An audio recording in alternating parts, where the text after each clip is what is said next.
Ilíada de Homero, Canto 5, continuação do primeiro vídeo. Este canto tem 909 versos. Eu vou ler agora neste segundo vídeo, do verso 431 a 909. Este canto relata a gesta, os feitos heróicos de Diomedes. Mutuavam tais palavras, e Diomedes, brado estentório, avançava contra Enéas, mesmo ciente de que Febo Apolo o amparava. Sequer um deus tão magno o refreava, ardia por trucidar Enéas, conquistar suas armas. 3 vezes arremete ansiando a morte, 3 vezes Febo agride o escudo reluzente. Na quarta tentativa, símile divino, Apolo Sagitário brada horrivelmente. Toma tento, Tideide, afasta-te. Não queiras pensar como se fosses Deus. A estirpe humana não é igual a de imortais. Na terra avança. Diomedes retrocede um pouco para não ter de enfrentar a cólera do longearqueiro. O deus depõe Enéas longe do tropel, no templo que a ele se erigiu na sacra Pérgamo. No imenso ádito, Ártemis, flecheira e Leto infundem nele força e glória, enquanto Apolo arco argênteo plasmava um ícone idêntico a Enéas, similar até no armamento. Em torno do fantasma, argivos e troianos avançam corpo a corpo, peitos recobertos do arnês de couro oblongo e do broquel alado. E Febo Apolo dirigiu-se a Ares árduo. Ares, Ares, sangue voraz, fatal derruba muros. Não tirarias do combate esse homem, o filho de Tideu, que enfrenta até o Cronida? Feriu primeiramente Cibris bem no pulso, igual a um demo, contra mim ele investiu. Falando assim, sentou-se sobre a altiva Pérgamo. Ares funesto, então, incita as filas troicas, sob os traços de Acamas, ágil líder trácio. Exorta os preameus diletos do Cronida. Filhos de Príamo, divino Basileu, deixais que os dânaos vos arruinem? Até quando? Até que venham combater as portas sólidas? Jaz o guerreiro, a Heitor somente equiparável. Enéas, magno coração, filho de Anquises, salvemos nosso amigo nobre do estridor. Ao fim da fala, instiga em cada um o ardor. Sarpedon volta-se a Heitor com duras críticas. Onde é que foi parar, Heitor, o teu ardor? Sem sócios, sem tropel, só com irmãos, cunhados, defenderias Troia. Era o que dizias. Pois não identifico agora nenhum deles, se encolhem como cães em torno de um leão, enquanto nós, aliados, enfrentamos Dânaos. Falo por mim, um aliado das lonjuras, Alícia dista, sobre o vorticoso chanto, onde deixei consorte e filho recém-nato, muita riqueza com que sonha o desprovido. Ainda assim, animo os lícios, ardo eu mesmo por combater, sem possuir alguma coisa aqui que possa ser levada por aqueus. Ficas parado sem saber mandar nenhum soldado, resistir e proteger a esposa. Toma cuidado, ou logo, logo na maranha da rede, virareis butim dos adversários, que já os vislumbro derruindo a bela urbe. Em tudo isso pensa diuturnamente, concita os chefes dos aliados excelentes a terem fibra, não aceitem mais as críticas. A fala de Sarpedon morde o coração de Heitor. Saltou do carro armado, brande o pique agudo, transitando pela turbamulta, a fim de despertá-la para a rusga ríspida, e retornando ei-los diante dos aqueus, que resistiam compactos sem mostrar paura. O vendaval soergue a palha pela eira, quando os campônios joeiram e Deméter loura separa o grão da palha ao ressoprar dos ventos. A palha em pilhas alvejando. Assim aqueus branqueavam com a poeira que no meio deles ao céu de bronze as patas dos corcéis erguiam com a manobra dos aurigas no conflito. A fúria levam para o braço e a noite em torno Ares depõe a fim de socorrer os Troas. Num amplo movimento, assim cumprindo as ordens de que o incumbira. Apolo, sabre reluzente. Afã os teucros despertasse, assim que Palas se retirasse, que era o esteio dos aqueus. Do ádito suntuoso Apolo expede Enéas, esperta ardor no peito do pastor de povos. Enéas se postou entre os aliados, gratos ao vê-lo vivo, sem temer a dianteira, pleno de nobre ardor. Questões não lhe dirigem, pois impedia a faina que o arco argênteo impôs, com Ares morticida e a sanha da discórdia. Odisseu e Diomedes, com a dupla de Ájases, incitam os argivos na refrega. Herói algum temeu a força troica ou seu avanço, quedando firmes como a nuvem que o cronida na calmaria paralisa sobre os picos. Imóvel quando o ardor de Bóreas adormece e de outros ventos rudes que dispersam nuvens plúmbeas, soprando com lufadas sibilantes. Assim os dânaos esperavam os troianos. O Atrida percorria as filas no comando. Requeiro, amigos, hombridade. Fibra as mãos. Impõe-se na refrega o pudor recíproco. Se os homens têm pudor, mais vidas se preservam. A fuga nada ajuda nem suscita glória. Falou e despediu a lança à vanguarda, ferindo um companheiro caro ao magno Enéas. Deicoonte Pergacide. Troicos honravam-no por nunca relutar em combater à frente. Agamenon lanceia seu escudo, frágil ao bronze que o atravessa e que penetra o baixo ventre. Destroça o cinturão, estronda assim que tomba, e acima dele o equipamento troa. Enéas elimina 2 aqueus exímios, Orcíloco e Cretone, filhos de Diocles. Na bem edificada Fere, o pai vivia na fartura de bens. Sua estirpe tinha origem no rio Alfeu, que irriga a ampla leiva em Pilo. Procria Ortíloco, senhor de heróis, de proa, pai de Diocles, magno coração, que gera Orcíloco e Cretone, gêmeos, excelentes em toda sorte de conflito. A dupla embarca ainda adolescente no navio escuro, com os argivos rumo a Troia, belos potros, para vingar a injúria contra Menelau, e seu irmão, mas Tânatos ali os vela. Igual a 2 leões nutridos pela mãe na brenha da floresta, na montanha altíssima rapinam bois e a grei vistosa das ovelhas. Devastam os estábulos, até que o bronze agudo que arremessa alguém os dilacere. Assim a dupla, sob as mãos de Enéas, cai, se assemelhando a 2 abetos altaneiros. Dileto de Ares, Menelau se entrista ao vê-los e cruza pela frente a fila rutilando o bronze do elmo.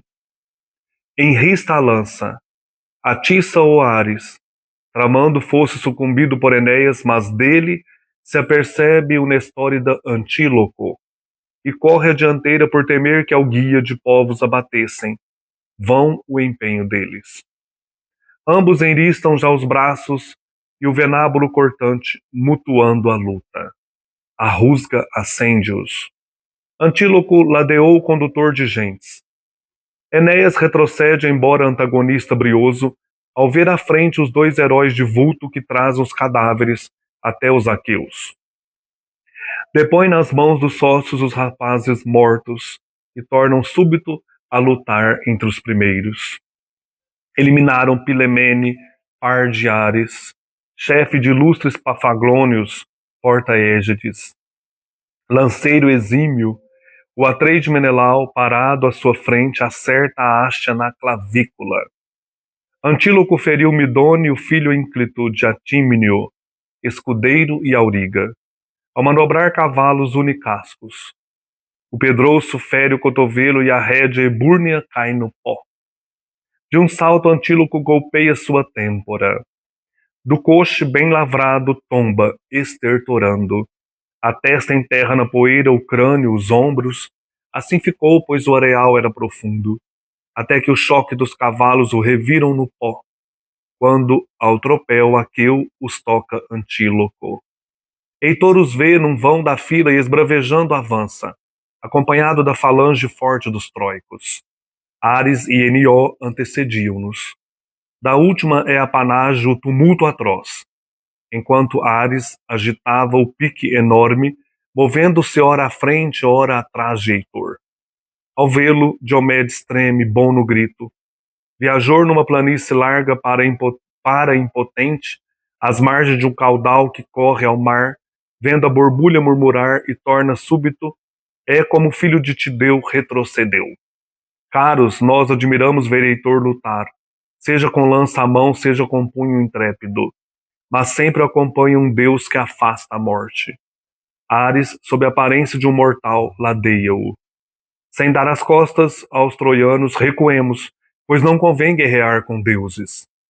Quando o fim da fala, os troicos já se achavam muito próximos.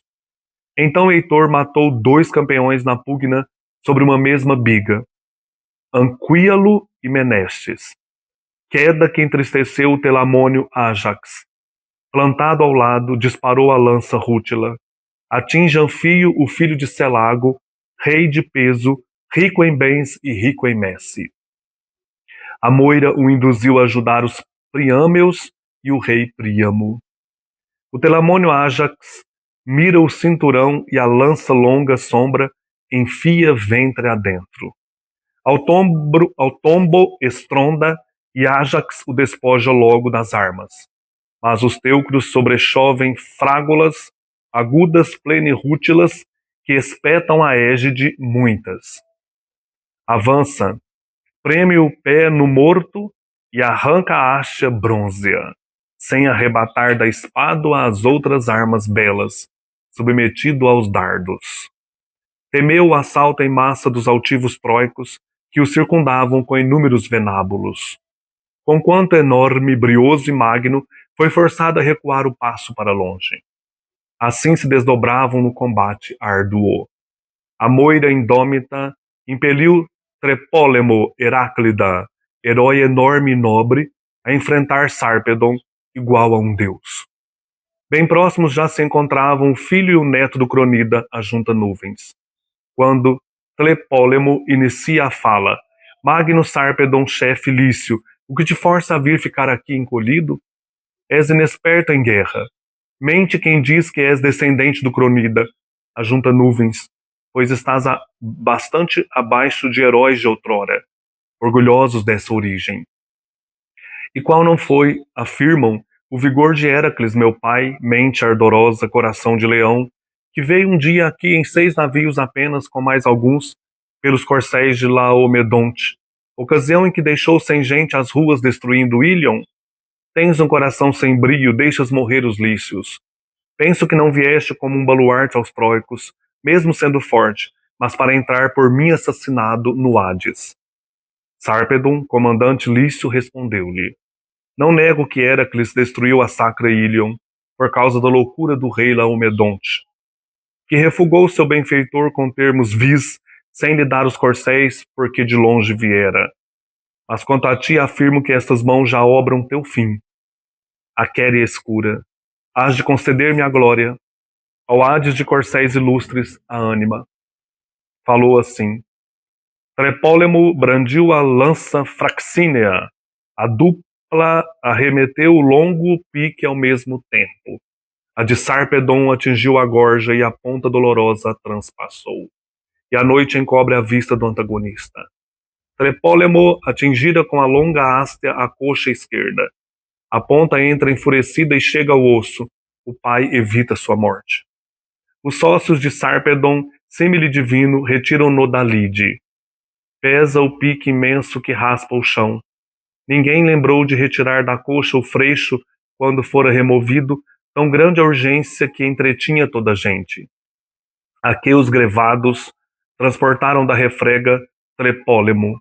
O magnânimo Odisseu percebe, o coração padece e a ânima enfurece. E logo refletiu no coração, na mente. Iria atrás do filho do Cronida ecoante?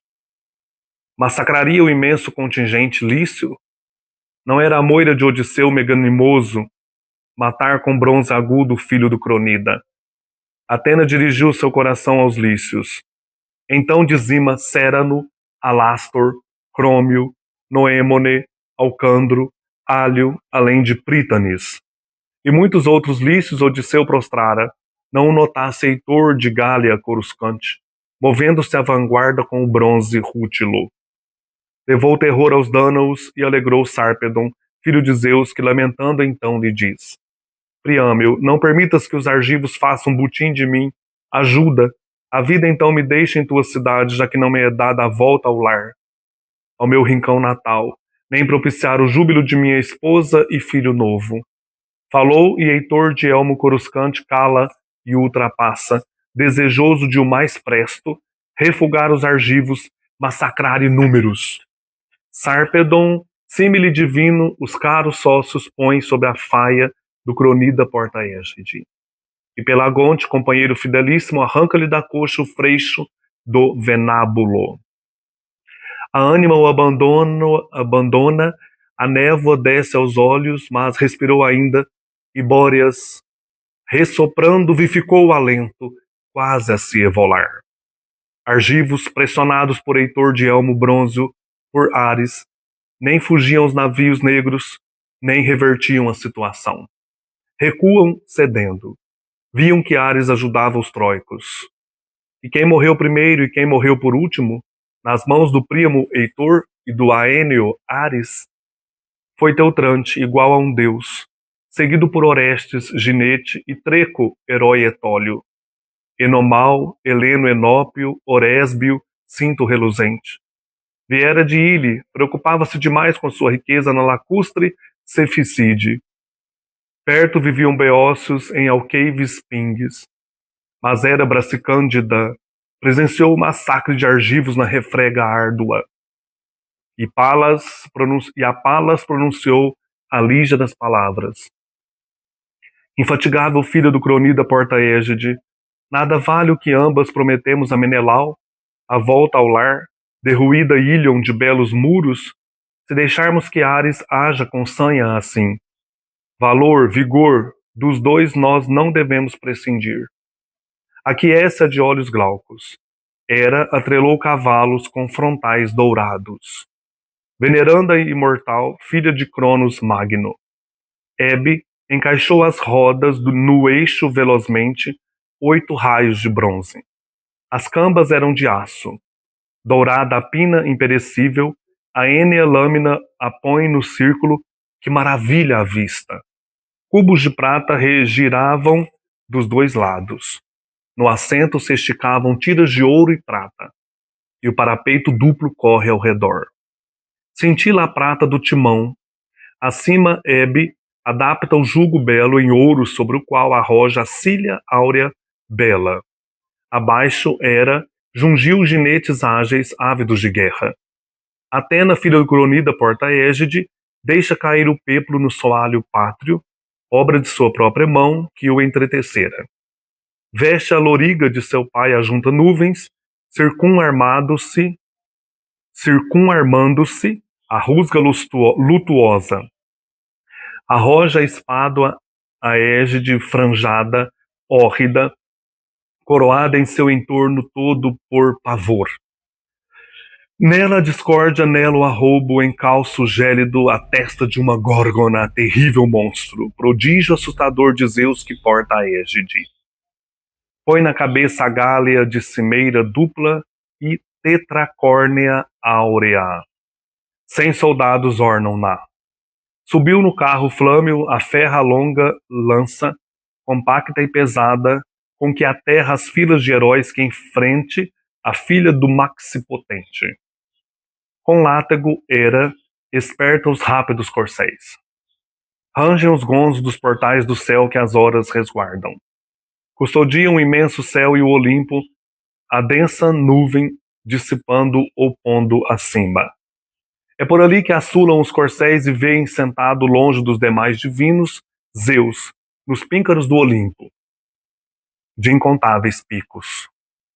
Hera de braços brancos freia os ginetes, e indaga o sumo Zeus Cronida nestes termos. Zeus pai, não te aborrece como Ares se excede, aniquilando inúmeros aqueus ao léu? Sabe-se lá o motivo? A situação me inquieta, mas satisfaz Apolo, Arco Argênteo e Cipres, que instigaram o Bronco ignaro do que é lei. Será que ficas contra mim, se o agredir sem dó, a fim de retirá-lo da batalha? E Zeus, ajunta nuvens, respondeu assim: de acordo, mas será melhor que a predadora Atena atire, exímia em causar suplício. Falou, persuadindo Hera Bracicândida. Com látego espertou corcéis que partem rápido, voando sobre a terra e sob o céu de estrelas. Quanto é o espaço de ar que alguém sentado no alto abarca, quando escruta o mar de rosto vinho, tanto saltavam os corcéis de alto nitrido. Mas quando chegam a Ílion, onde o rio Simoente confunde-se com o Escamandro, a deusa Hera de braços brancos freia os ginetes ágeis e os desatrela. Esparge denso nevoeiro. E o verde brota do Simoente pasto ambrósio. Columbas trépidas as duas deusas vão, impacientes de ajudar os homens dânaos.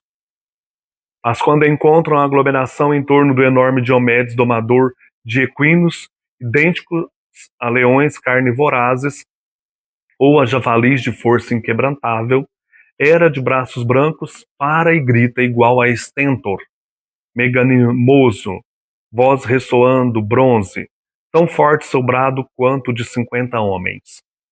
Vergonha argivos, lindos só na cara, fracos. Enquanto aqueles de Ivo combatia, os teucros não tinham peito de sair pelo portal Dardâneo, temerosos de sua lança forte. Em sua ausência, lutam até as naus bojudas. Falando assim, aviva fúria e ardor em todos, e a deusa de olhos glaucos corre até o Tideide, que encontra junto dos cavalos e da biga, aplacando a ferida que lhe inflige Pândaro. Sob a correia larga do redondo escudo, corria o suor. Cansado, o braço distendia. Para esvair o sangue negro, alçava o bálteo. A deusa toca os freios dos corcéis e diz-lhe: o filho não saiu ao pai te deu, que era de estatura pequena, mas guerreiro ótimo.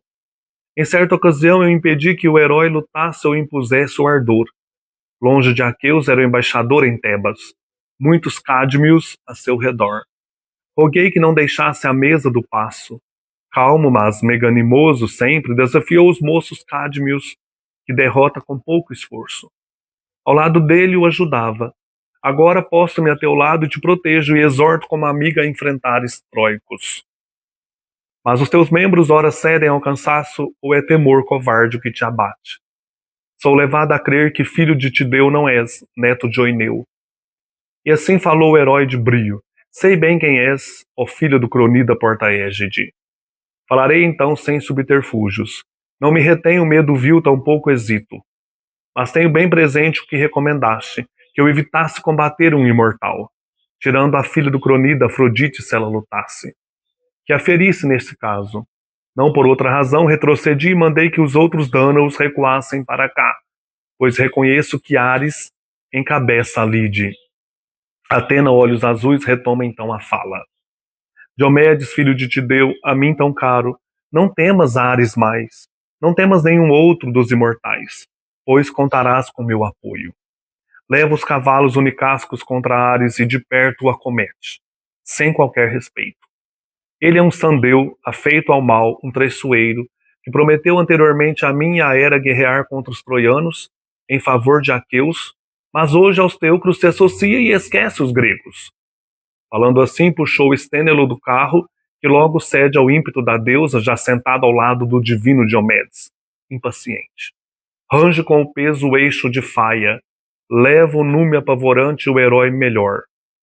Atena empunha o látego e a brida, guia os cavalos unicascos contra Ares, que espoliava o gigante Perifante, esplêndido, filho de Oquésio, líder principal de Etólios. Ares massacrador o espoliava, Atena cinge o elmo de Hades. Ares não a registrasse. Quando o exterminador vê Diomedes perto, deixa jazer o enorme Perifante, onde o havia massacrado e retirado o alento, e se dirige contra o herói Doma Corcéis. E já bastante próximos um do outro, Ares se inclina sobre a brida e o jugo do cavalo, e enrista o pique brônzeo ávido algoz. Atena, olhos azuis, o aferra com as mãos em seu disparo e, inútil, o derruba ao chão. Diomedes foi o próximo a atirar a lança a Ênea, ululando que Palas Atena conduz ao baixo ventre, onde cinge o cinto. Atinge-o, lacerando a bela pele.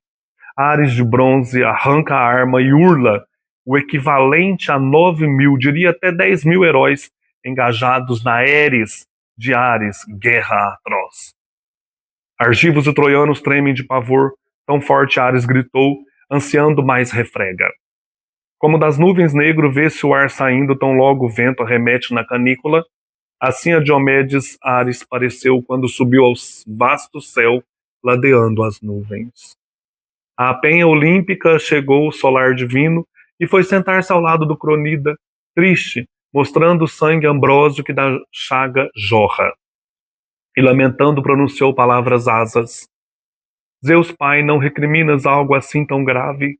Não raro mutuamos nós, os deuses, graves tormentos por favorecermos os humanos. Contigo nós nos revoltamos, pois geraste a filha insana e irada, ímpia na trama. Nós todos, deuses moradores no amplo Olimpo, te obedecemos, não há quem não amedrontes. Só a ela não admoesta com palavras ou ato. Deixas que faça o que bem quer, talvez por tê-la gerado só. Instiga agora o insaciável Tideide a investir furioso contra os númenes. Feriu primeiro Cipres, atingindo o pulso, e agora, como um deus, voltou-se contra mim. Não fosse minha rápida passada, ainda por muito tempo sofreria entre cadáveres, ou vivo, sem vigor ao golpe de seu bronze. Olhando de soslaio, a junta nuvens fala, seu traiçoeiro, não me venhas lamuriar. És o mais detestável morador do Olimpo, amante de discórdias, guerras e polêmicas. Herdaste a intolerável cólera de Hera, a quem consigo convencer a duras penas. Padeces por ceder ao que ela te aconselha, mas não posso aceitar que sofras por muito tempo. Pois és meu filho, tua mãe gerou de mim. Tua estirpe fora de outro deus, ó destruidor. Te encontrarias bem abaixo de Urânidas. Falando assim, mandou Peone espargir os fármacos reparadores sobre ele, que Sara, pois sua origem era imortal. Como o suco do figo quando alguém o agita, coalha o leite branco que a ele misturado se adensa, assim curou o implacável Ares. Ébio lavou e o envolveu em vestes magnas. Perto de Zeus sentou radiante em seu vigor. Para a mansão de Zeus retornam Hera Argiva e Atena a Laucomênia, colocando um fim à sanha de Ares, exterminador de heróis. Então é isso, gente. É o final aí, né, da segunda parte que eu dividi do canto 5, as façanhas de Diomedes. Eu sou o Frei Joaquim, este é o canal Herdeiros de Homero. Estamos lendo aí a Ilíada com calma, né, um canto por semana. E nessa segunda parte aí do canto 5, nós vemos várias batalhas e os gregos começam a recuar diante aí do avanço dos troianos. Então, Homero se esmera em trazer para nós várias cenas de batalhas, vários jovens sendo mortos. E é interessante que ele sempre, quando morre alguém jovem, o Homero fala, ele é filho de um tal lutador do passado, né? Tá sempre recordando a genealogia dos heróis. Nesse canto 5, Diomedes é o grande herói. A figura dele tem pleno destaque nesse canto. Ele aparece como um valente guerreiro, filho de Tideu, que havia lutado aí no ciclo de Tebas contra os Cádmios, e Diomedes enfrenta deuses e homens. Então ele havia tirado na primeira metade do canto na Cipres, na Afrodite, e agora, junto com Atena, ele enfrenta Ares. E a Atena, ela entra no carro com Diomedes, porque o Ares, que falou que ia ajudar os gregos, agora estava do lado dos troianos. Então a gente vê aí as deusas sempre indo atrás de Zeus. Hera e Atena armam um carro lá no Olimpo, vão até Zeus. A Hera fala, você não briga comigo não, porque eu vou ajudar os gregos. Ele fala, então manda Atena. E Atena vai, junto com Diomedes, enfrentar o Ares, e acerta o Ares, e no final aqui aparece o Ares lá no Olimpo, reclamando com Zeus, né? Você faz tudo por essa filha? Ele fala, você também que é um traiçoeiro, Ares. Ele chama um deus da medicina, né, o Peone, para curar o Ares, e os deuses voltam lá para o Olimpo, tudo termina bem.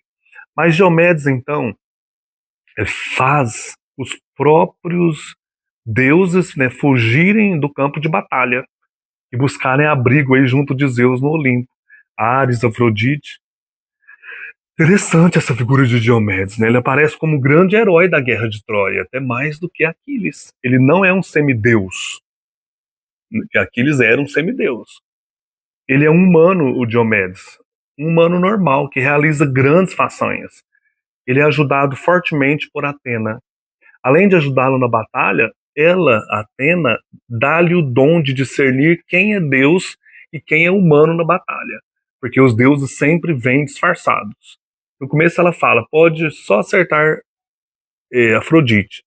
Depois que ela vai procurá-lo nessa segunda parte, por que você está quieto aqui, Diomedes? Vai lutar. Fala, você que mandou eu não enfrentar Deus nenhum. Então ela fala, agora pode enfrentar.